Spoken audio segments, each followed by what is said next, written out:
Hi there. Thanks for watching. So when it comes to persuasion skills, um, at the top of the list, we have relationship building.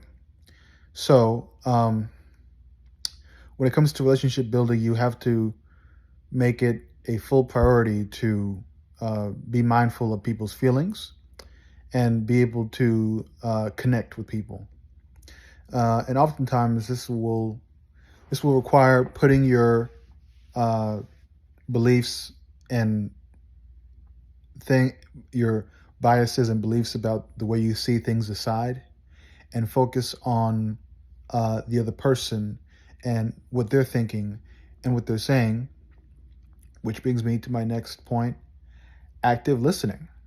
So um, with active listening, you have to be good at being quiet, knowing when to um, talk, and knowing when to keep keep quiet. But as a rule of thumb, um, I mean, it's a good idea to just keep quiet in 80% of the conversations you have, if you can do that.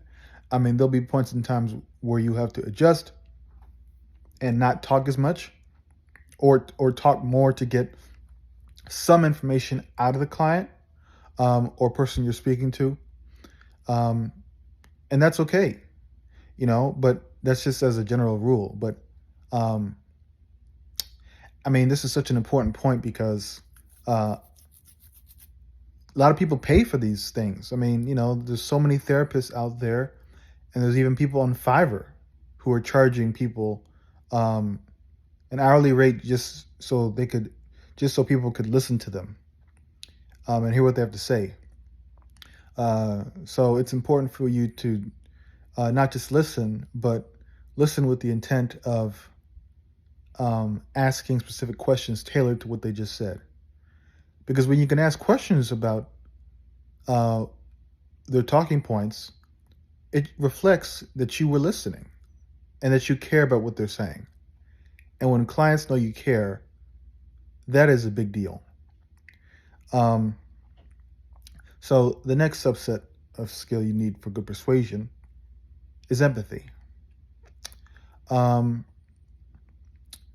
Empathy requires you to put yourself in another person's shoes so that you can better understand how they're feeling and what they're going through. And another good rule to keep in mind when it comes to empathy is the fact that, and when you're in doubt, it's better to be soft spoken, be gentle, and be patient with uh, the person you're speaking to, because that shows compassion, and that shows that you care.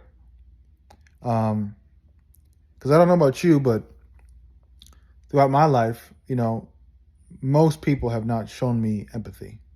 Only a very small number of people who truly have. You can still be a good person without it, but when you're good at being empathetic, people cannot explain why they want to be friends with you. They can't explain why they want to be close to you, or talk to you. It's just a feeling inside. And that's something that's immensely valuable in all relationships, no matter what context it's in, whether you have clients, you have kids, spouse, girlfriend, boyfriend, parents.